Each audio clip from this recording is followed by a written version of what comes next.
Oi, pessoal. Vamos começar agora uma lição com a parte de separação de variáveis, tá?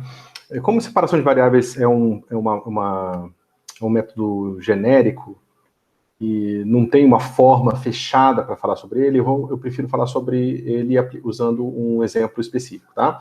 A gente já viu em aula os exemplos cartesianos, né, em que você acaba com séries de Fourier nas 3 direções, mas eu acho que é muito mais interessante e tecnicamente mais complicado a gente fazer o problema esférico, né, com simetria esférica. Principalmente porque ele vai envolver uma série de ferramentas que depois a gente vai usar em outros contextos também. Então, acho que é bem instrutivo para vocês, tá? E principalmente porque aqui a gente vê a conexão forte que nós temos com alguns resultados que eu falei para vocês do problema de Sturm-Liouville, certo? E vocês vão ver que, de certa forma, às vezes é conveniente você separar todas as variáveis, às vezes você separa só uma parte das variáveis e resolve o outro problema, o que sobra de uma outra forma. Bom, isso vai ficar um pouco mais claro. Certo?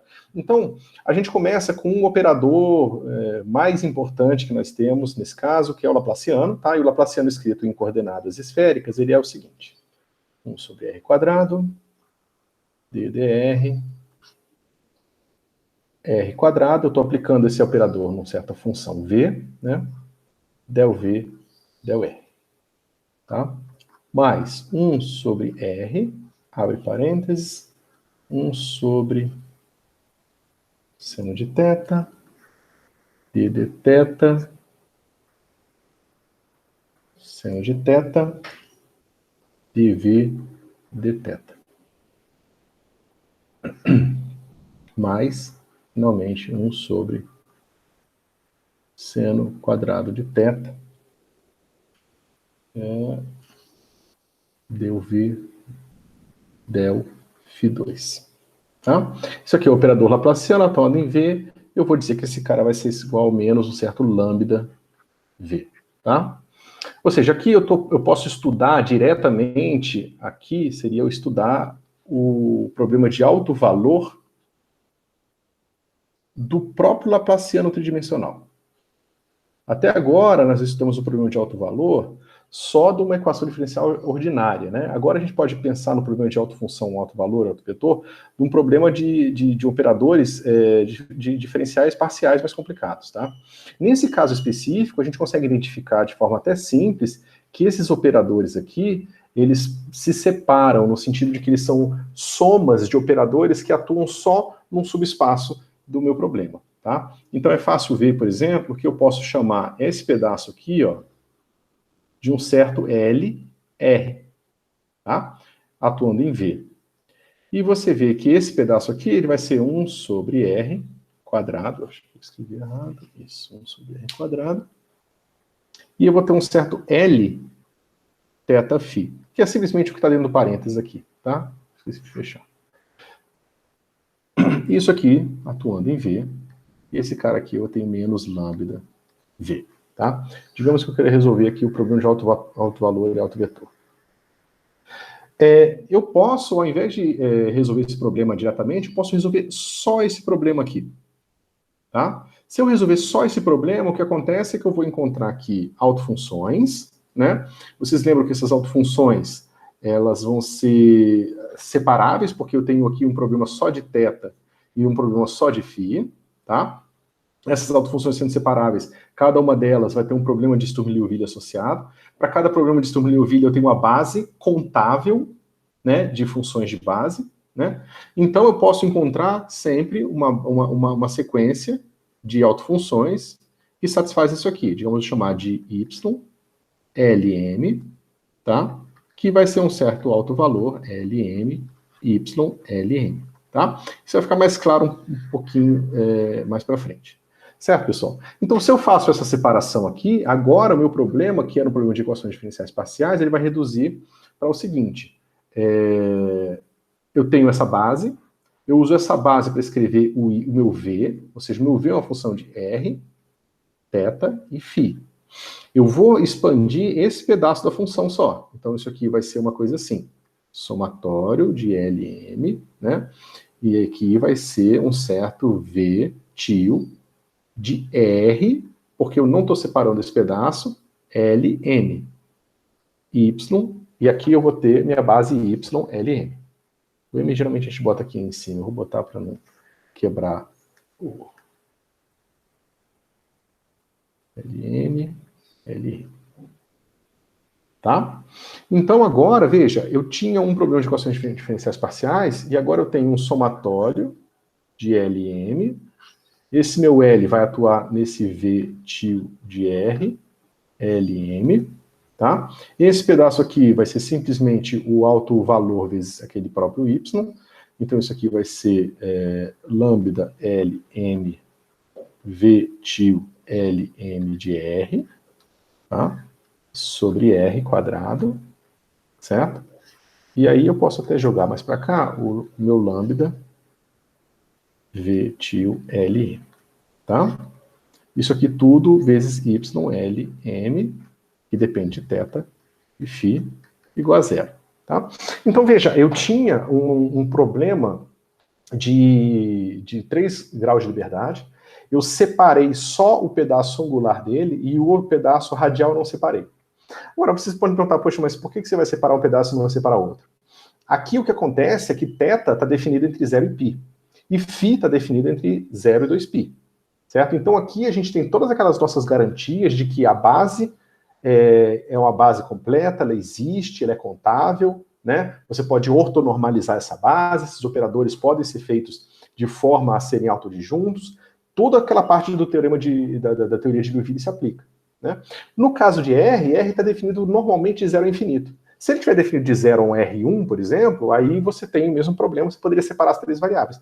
Mas mesmo nesse caso, não necessariamente vai ser o mais conveniente a se fazer. Tá? Por quê? Porque aqui a gente já separou o nosso problema, e o problema que sobra, que é esse aqui, é uma sequência de LNs problemas de uma variável só. Ou seja, são funções, ó, por mais que sejam várias delas, são funções de uma variável só.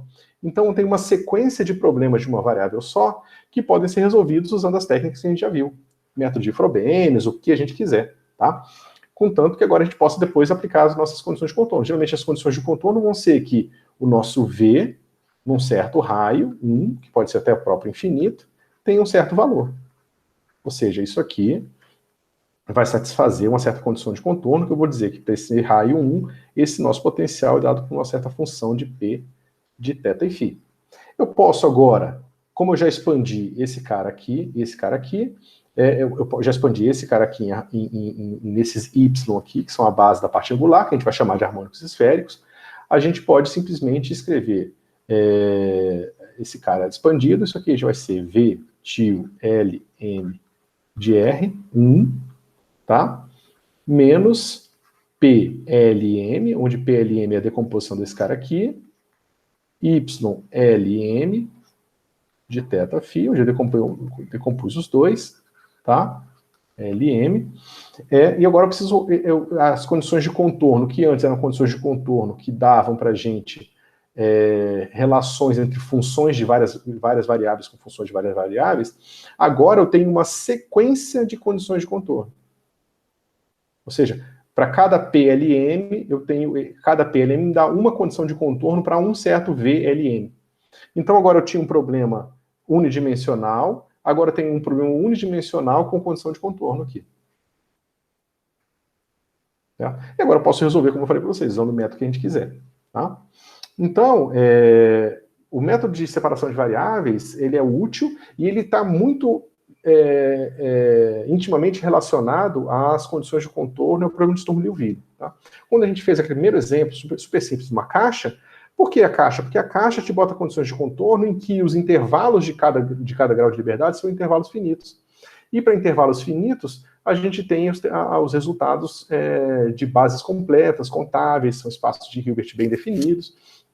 Então você não tem nenhum problema, você pode decompor do jeito que você quiser, inverter os operadores, nada demais acontece.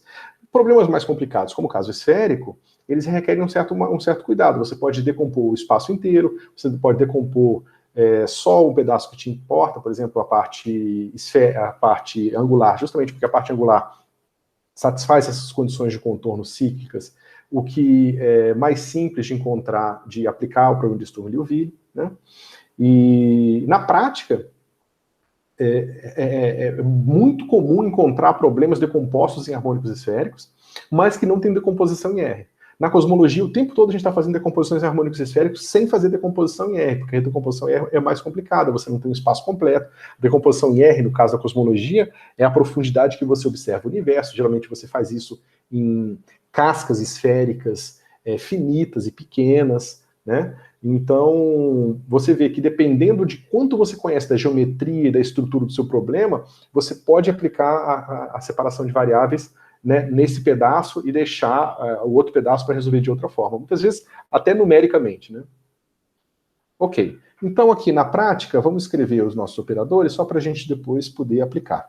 Quando a gente faz a separação de variáveis, a gente pode fazer o seguinte, a gente pode fazer que o nosso V é uma função R, que só depende de Rzinho, tá? E uma função ômega, que depende de θ e φ. Tá? Quando nós fazemos isso, a gente pode encontrar, a gente divide aquela expressão toda lá, nossa primeira expressão toda, pelo próprio V, e encontra a seguinte expressão. A gente tem 1 sobre R, só pegar aqui 1 sobre R quadrado R. Deixa eu já aplicar aqui. 1 sobre R.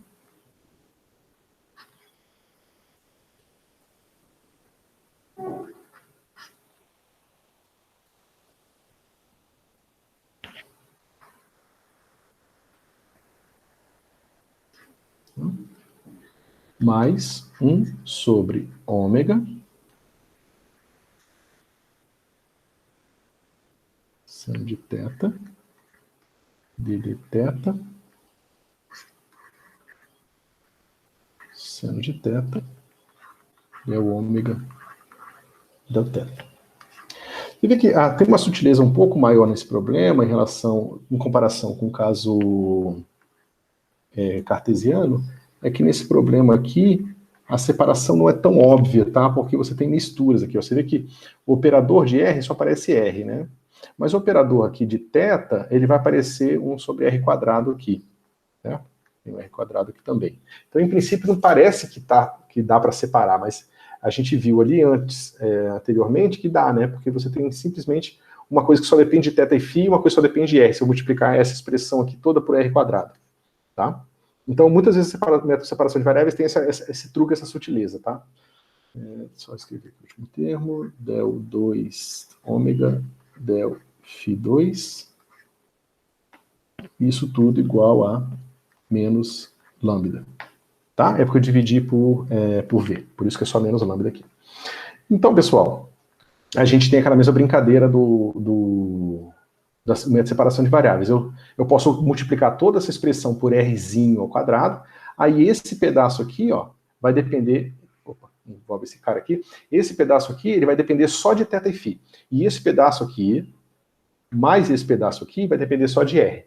Então, a gente sabe que a única maneira que a gente resolver equações dessa forma é que esse cara tem que ser uma constante, certo?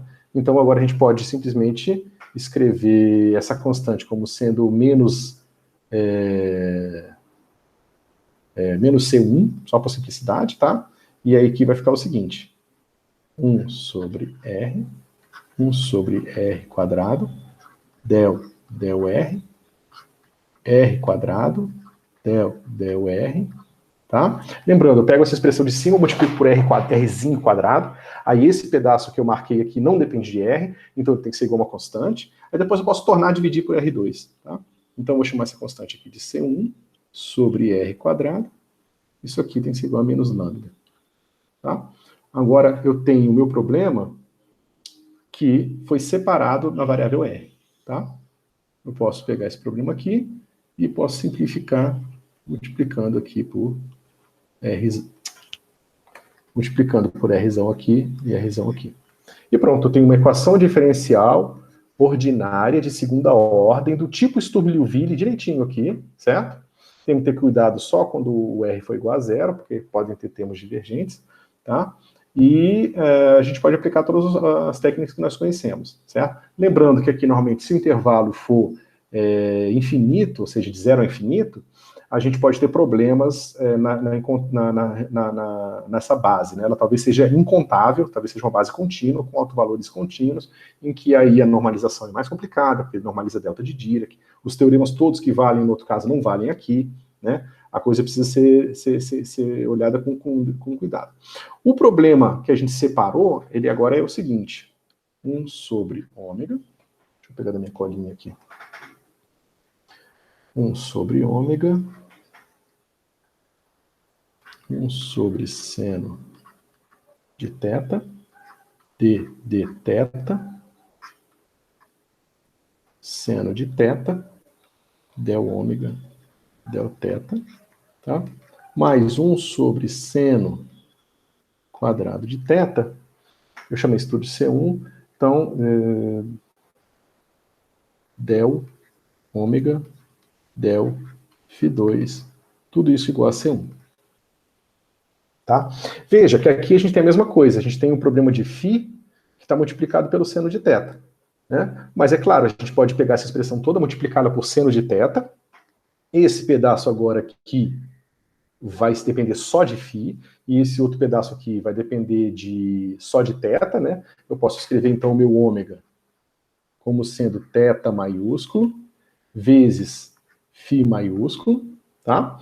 E separar nas equações. É fácil ver então que a gente vai ter uma equação que vai ser 1 sobre φ maiúsculo, del 2 φ, né? Que é esse pedaço aqui, del 2φ, del φ2, tá? Igual a uma certa constante. Aqui, eu já vou escrever, por conveniência, menos m quadrado, tá? Você poderia falar, mas espera um pouquinho, essa constante pode ser qualquer coisa, né? Só que aqui, a gente sabe que as soluções desse cara vão ser exponenciais, E essa exponencial pode ser real ou pode ser imaginária. Se for imaginária, vão ser senos e cossenos. Se for real, vão ser simplesmente senos hiperbólicos e cossenos hiperbólicos. Mas a gente precisa impor que φ de φ seja igual a φ de φ mais 2π. Quando nós impomos isso aqui, naturalmente a única coisa que vai sobrar de possibilidades são as exponenciais complexas ou senos e cossenos, tá? Então, fazendo essa imposição, a gente vê que a única maneira dessa condição ser satisfeita, vocês podem olhar isso lá na aula de Fourier, tá? É se o meu φ maiúsculo for igual a exponencial de I m φ minúsculo, certo? Lembrando que, em princípio, você poderia botar mais m menos m, mas como vocês também já viram lá, isso pode ser, em vez de pegar mais m menos m e somar m de 0 a infinito, eu posso deixar m e somar de menos infinito a mais infinito na base, ou seja, considerar a base de menos infinito a mais infinito, ou a base sendo uma combinação linear da frequência positiva com a negativa, somando só de 0 a infinito, tá? Tanto faz. Aqui, o método padrão de resolução dos harmônicos esféricos é fazer essa escolha aqui. Certo, pessoal? Então, bom, uma vez que a gente fez essa separação, a gente pode agora finalmente ir para o segundo caso, a segunda equação diferencial. Então, a gente tem esse pedaço aqui, né, que vai ser substituído dessa forma. Aqui faltou um ômega maiúsculo. Tá? Então, o que sobra para a gente é o quê? Lembra, o ômega maiúsculo vai ser escrito como o θ maiúsculo, né, vezes o φ maiúsculo, o outro não depende de φ, então sobra só θ aqui. Eu estou escrevendo esse outro pedaço da equação. Aí eu vou ter seno de θ, del θ,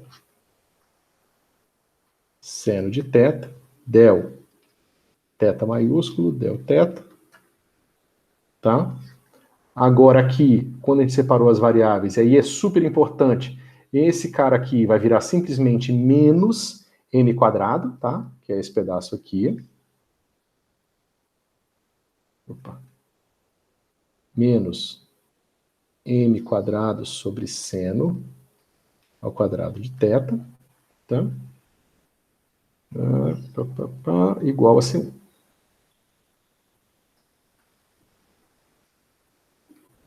Né? Bom, eu posso multiplicar, por simplicidade, para a gente tirar esse seno aqui do denominador, eu vou multiplicar isso, a expressão toda por θ maiúsculo seno ao quadrado, tá? De θ. Então, aqui vai ficar assim. Seno de θ, del θ, seno de θ, del θ maiúsculo, nossa, del θ maiúsculo, del θ, menos m quadrado θ maiúsculo igual a C1 θ maiúsculo. Tá? Bom, aqui, novamente, a gente está com uma cara, novamente, de uma equação, de um problema tipo Sturm-Liouville, né? Aqui está um pouco mais complicado, parece um seno de θ aqui. A gente pode simplificar a nossa vida fazendo a seguinte escolha. A gente vai falar que μ é igual a cosseno de θ. Tá? Quando nós fazemos essa escolha, a gente troca o operador diferencial, d dθ vai ser d μ dθ. Só que d μ dθ menos seno. Tá?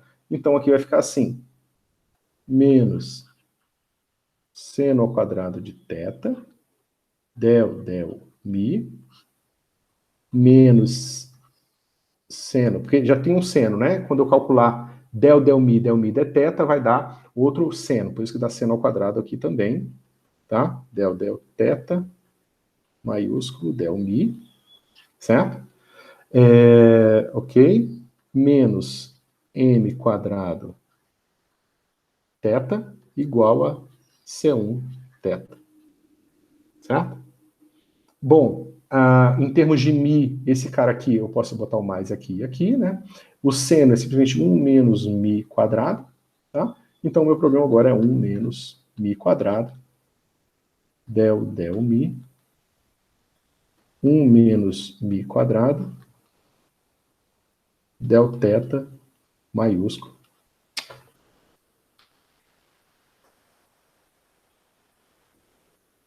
Del θ, del μ, tá? Menos m quadrado θ. E aqui eu estou esquecendo do seno, tá, pessoal? Eu multipliquei todo mundo por seno ao quadrado, θ maiúsculo. Então aqui falta o seno ao quadrado de θ. Aqui faltou o seno ao quadrado de θ. E agora, quando eu troquei, isso aqui vai ser igual a C1 θ 1 menos μ quadrado. θ maiúsculo, tá?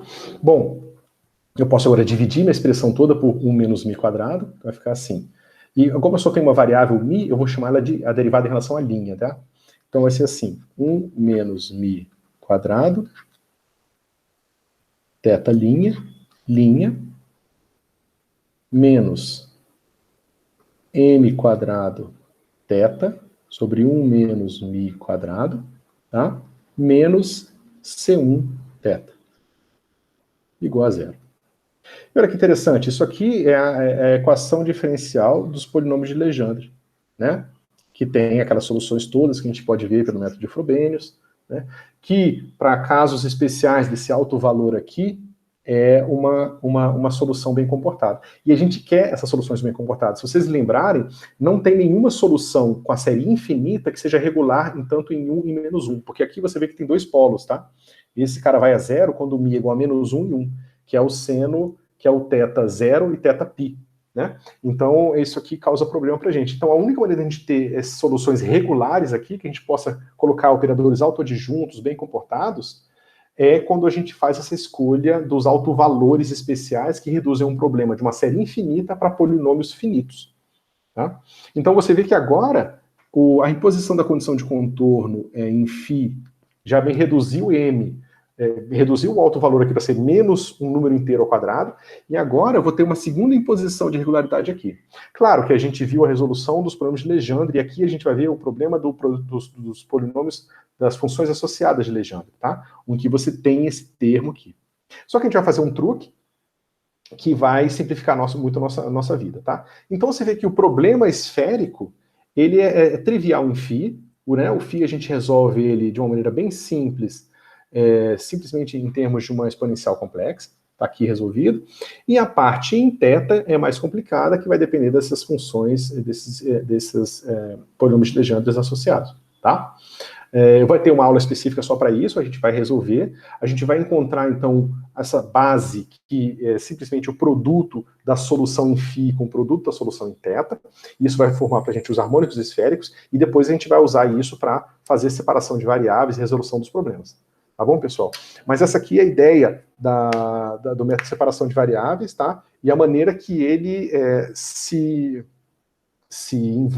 relaciona com o problema de Sturm-Liouville, com a questão dos intervalos e com a questão da separação de variáveis, né? Onde que dá para separar, onde não dá para separar, e assim por diante. E com as aplicações, eu imagino que isso vai ficar menos abstrato para vocês. Tá bom, pessoal? Então, essa é só isso por enquanto. Até a próxima.